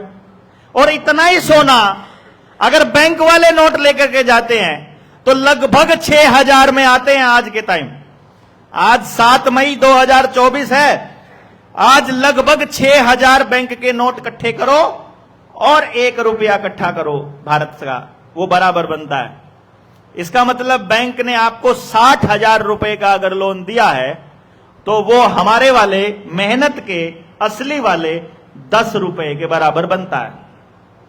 और मेरे ख्याल से आपने अगर पहली किस्त दी हुई है तो वो 10 रुपए से ज्यादा किया है कि नहीं? क्योंकि आपने जो पैसा दिया वो मेहनत का कमा के दिया है, वो आपका असली रुपया है। उन्होंने वो छाप कर दिया है, वो नकली रुपया है। अगर सोना रखा है तो स्टैंडर्ड के हिसाब से रखा है तो असली है, नहीं तो नकली है। तो हम बैंक से पूछते हैं, तुम हमको बता दो तुमने हमको वैध रुपया दिया कि अवैध दिया। अगर अवैध दिया है तो जेल जाओगे, और वैध दिया तो इसके बराबर का सोना देकर दिखाओ हमको। तो बैंकों में अपने 100-100 रुपए 500-500 रुपए का नोट लगा दो और बैंकों को बोलो इसके बराबर का हमको रुपया दो, इसके बराबर का हमको नोट दो, इसके बराबर का हमको सोना दो। अगर बैंक वो रुपया दे देता है तो वो रुपया आपका असली है, अगर वो नहीं देता है तो वो नकली है। आप सब लगा के देख लो ना, क्या दिक्कत है? अनपढ़ नहीं, पढ़ा लिखा, अनपढ़, अमीर, गरीब, गांव का, शहर का, कोई फर्क नहीं पड़ता। आप मान लीजिए आप अनपढ़ हो, आप बोलते हो हमें क्या पता क्या करना है। अरे कुछ नहीं करना है, ये 100 रुपए का नोट लेकर के बैंक में जाओ और बैंक मैनेजर को बोलो जो इस पर लिखा हुआ है वो दे दो। इसमें अंग्रेजी तो कुछ नहीं है, इस पे जो लिखा हुआ है वो दे दो। इस पे लिखा है गवर्नर ने कि मैं धारक को 100 रुपए अदा करने का वचन देता हूं, वो 100 रुपए दे दो मेरे। और देखो वो क्या देता है, वहां फंसेगा वो। अगर उसने सिक्के दिए 100 के तो जेल जाएगा, अगर उसने सोना दिया तो सारे बैंक लूटेंगे, तो वो देगा नहीं, वो चुप हो जाएगा। उसका चुप का मतलब है कि हम सही है। भाई अदरवाइज वो हमको झूठा साबित करे ना, वो लिखित में अपना एक स्टेटमेंट जारी करे ना, वो बोले कि जनता सरकार मोर्चा लोगों को झूठ बोल रहा है, वो बताए कि ये लोग झूठ कह रहे हैं, वो कहे, स्टेटमेंट जारी करे, श्वेत पत्र जारी करे। और नहीं तो जो नेता अभी आपसे वोट मांगने के लिए आते हैं उनसे पूछो हमारा असली रुपया दिला दो, बस हमको कुछ नहीं चाहिए। जिस दिन आपको असली रुपया मिल गया, 1 रुपए में 770 मिलीग्राम सोना है भाई, उस दिन 6 करोड़ का लोन आपका 10,000 रुपए में उतरता है, सीधा बात खत्म होता है कि नहीं? क्योंकि आपका रुपया फर्जी नहीं है, आपने छाप कर रुपया नहीं कमाया है, समझ गए ना? आपने कमाया, आप रुपया कमाते रहोगे, वो छापते रहेंगे और आपकी कमाई को वो जीरो बनाते रहेंगे। जैसे 100 किलो टमाटर का 2 किलो टमाटर बनाते रहेंगे। तो आपने कपास बोई है, आपने मेहनत की है, आपने कपड़ा बनाया है, आपने जूता बनाया है, आपने कोई और सामान बनाया, आपने जो भी बनाया है वो नकली नोट छापेंगे, मालिक को दे देंगे, मालिक उससे जो मर्जी खरीदेगा और आपकी मेहनत को फिर से जीरो करता जाएगा। और धीरे धीरे जैसे आपके पुरखे थे और अब आप कंगाल होने की दिशा पे हैं, आपके गांव के सबकी जमीन बैंकों के पास कर्जे में रखी हुई है, तो आप सब लोग कर्जदार होते जा रहे हो। धीरे धीरे आपको कर्जे में डालना, आपकी सारी प्रॉपर्टी को लूटना, आपके सारे अधिकार खत्म करना, 5G ला करके ये जो जिन्होंने लगवा रखी ना, इंजेक्शंस लगवा रखे हैं जो झरोना वाले, इन सारों में ये आपको जॉम्बीज बना देंगे। जॉम्बीज यानी कि जो उधर से बटन दबेगा वैसे ही चलोगे। बॉडी के अंदर नैनो पार्टिकल, ग्रेफीन ऑक्साइड और पता नहीं क्या क्या आपका जा चुका है। अगर आप लोग, पहली बात तो 2025 तक जिसको भी बुखार हुआ है वो बचना ही नहीं है। मतलब बचना मतलब ठीक नहीं बचना है, या तो बीमार हो जाएगा परमानेंट, कैंसर हो गया, लकवा हो गया, कुछ भी हो गया, या फिर आप मतलब टपक लोगे, ऊपर जा लोगे। जिसको भी बुखार हुआ था लगने के बाद उसको तो समझो असली माल गया है, ठीक है ना? बाकी का 70% है उसको नकली गया है, उसको नमक का पानी हो सकता है। अब जिसको बुखार हो गया था उसकी तो शरीर में अभी पता लगना शुरू हो चुका है, सबको हो चुका है 100% को। अब हमारी एक एक बात सच्चाई आ रही है फ्यूचर की। अब जब हम बता रहे हैं 5G के टावर मत लगने दीजिए, आजकल आपको करंट लग रहा है।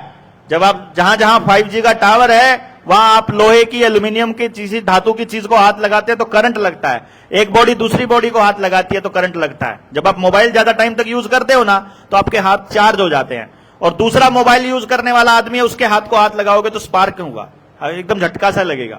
वो इसीलिए हो रहा है क्योंकि वहां 5G का रेडिएशन बढ़ रहा है, आपकी बॉडी को चार्ज कर रहे हैं। वो चार्ज बॉडी ज्यादा बीमार होती है, ज्यादा बीमार होती है तो आने वाले टाइम में आपको RFID लगाने का, चिप लगाने का उनको मौका मिल जाएगा। चिप लगाने के लिए सारा खेल चल रहा है, अब आपकी मर्जी है। मैं तो ये कहता हूं कि जिन लोगों ने ये लगवा लिए हैं वैक्सीन्स, उन लोगों को अगर अपनी बॉडी के अंदर चिप लगवाने के बदले और मरना है, दोनों में से एक चूज करना पड़े तो मरना बेटर समझ लेना, वरना पूरे समाज के अंदर चिप चिप चिप होकर के आपकी अगली संतान में पैदा होते ही लगाना स्टार्ट करेंगे, जैसे इंजेक्शन लगाना स्टार्ट करते हैं पैदा होते ही। तो इससे बचने के लिए आपका अवेयर होना बड़ा जरूरी है। अवेयर होने के लिए आपका सच्चाई के रास्ते पर चलना जरूरी है, क्योंकि इनसे लड़ने के लिए सिर्फ एक ही चीज चाहिए, वो है सच का रास्ता।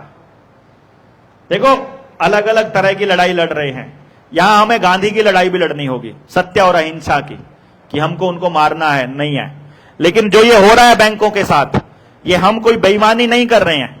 अगर ये बेईमानी है तो फिर भगत सिंह को पूजना बंद करना पड़ेगा, चंद्रशेखर आजाद को पूजना बंद करना पड़ेगा, क्योंकि काकोरी कांड उन्होंने भी किया था। देश को बचाने के लिए उन बैंकों को लूटने का काम वो लोग भी करते थे, उनके खजाने को लूटने का काम। तो यहां पर इन बैंकों को, ये बैंक चोर है ना, ये बैंकों को लूट करके हम कोई घर तो नहीं भर रहे हैं, हम लोग बता रहे हैं उनको ये नया काकोरी कांड है, ये नए काकोरी कांड, नई लड़ाई है, नई आजादी की लड़ाई। इस आजादी की लड़ाई के अंदर, इस आजादी की लड़ाई के अंदर जानकारी के बिना आप लड़ नहीं पाएंगे। हम लोग आधे अधूरी, अगर हम लोगों के पास आजादी आई है तो उसका एक ही कारण था कि हम लोग अनजान थे, हमारे नाम पर ये लोग कुछ भी बना गए, कोई भी नियम खेल गए और हमें पता नहीं चला। तो हम लोगों ने, जनता सरकार मोर्चा के साथियों ने यह निर्णय लिया है कि हम सब लोग, आप सभी के साथ में खड़े होकर के इस लड़ाई को लड़ेंगे। कर्ज मुक्ति अभियान में हम आपका साथ देंगे, आपके कर्जे से मुक्ति में हम लोग साथ देंगे।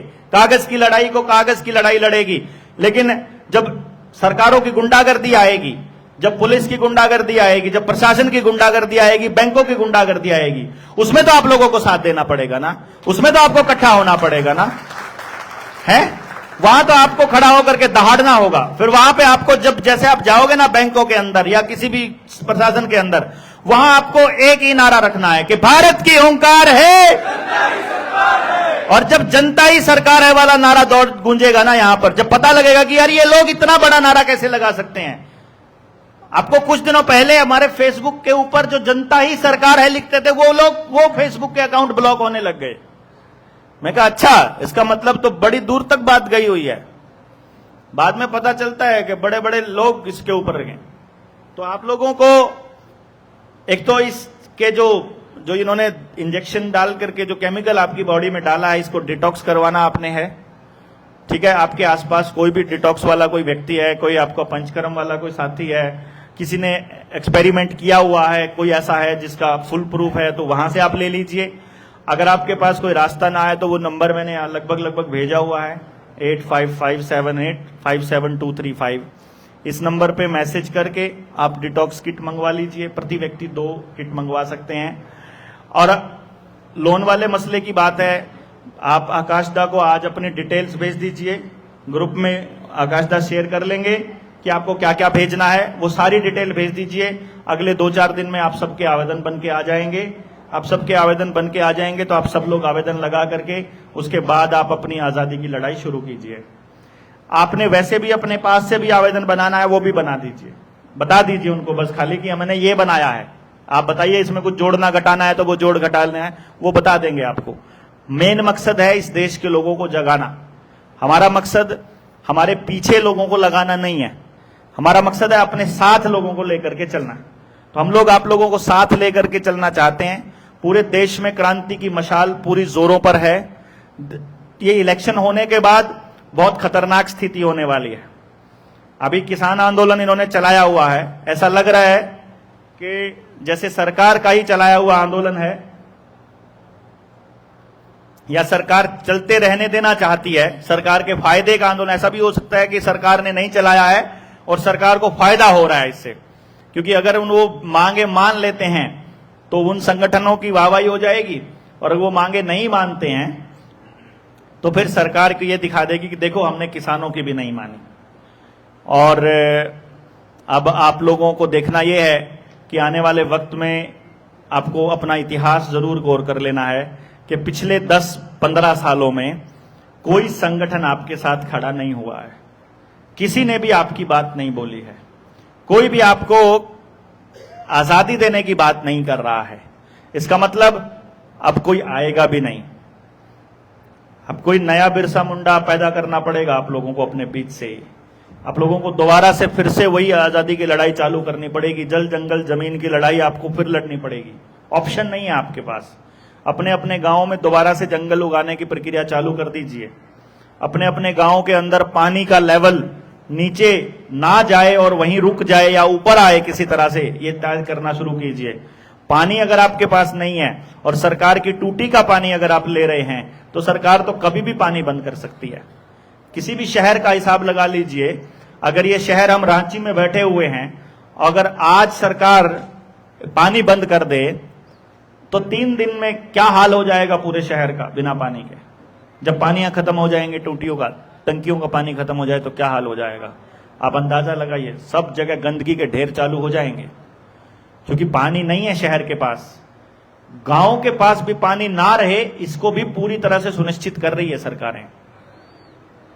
पानी भी ना बचे, जमीन भी ना बचे, अनाज भी ना बचे, बीज भी ना बचे, बिजली भी आपकी ना हो, इंटरनेट भी आपका ना हो, पढ़ाई भी ना हो, स्कूल भी इनके नाम हो चुके हों।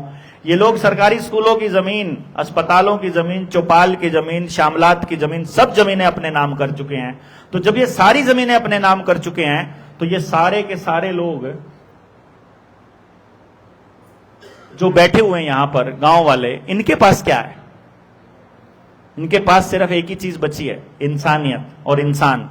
यानी कि आप आज अगर इस लड़ाई को आगे बढ़ के हम लड़ सकते हैं तो उसका एक ही तरीका है कि इंसान इंसान का साथ देना शुरू कर दे। और वो सिर्फ एक ही मेथड है कि सरकारों के नियम के हिसाब से नहीं, हमको कुदरती नियम के हिसाब से चलना पड़ेगा।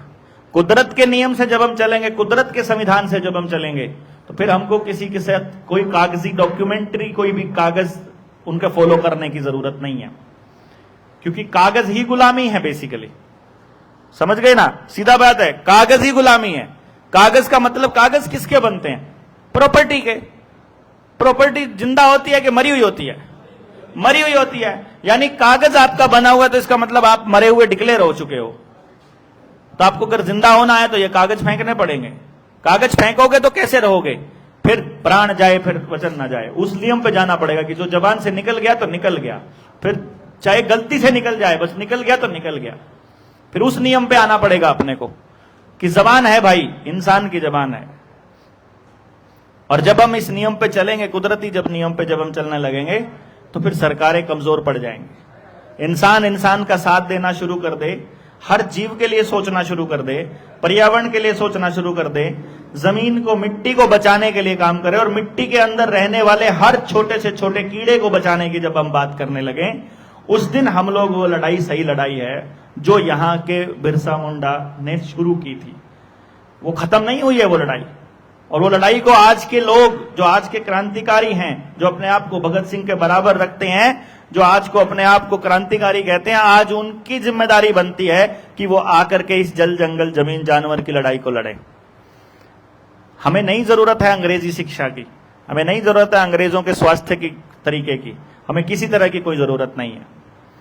अगर हमें जरूरत है तो एक साथ आकर के लड़ने की जरूरत है, एक साथ आकर के खड़े होने की जरूरत है। वो ताकतें इतनी कमजोर हैं कि जिस दिन उनको यह पता चला कि आप इकट्ठे हो गए हो, वो अपने आप भाग जाएंगी।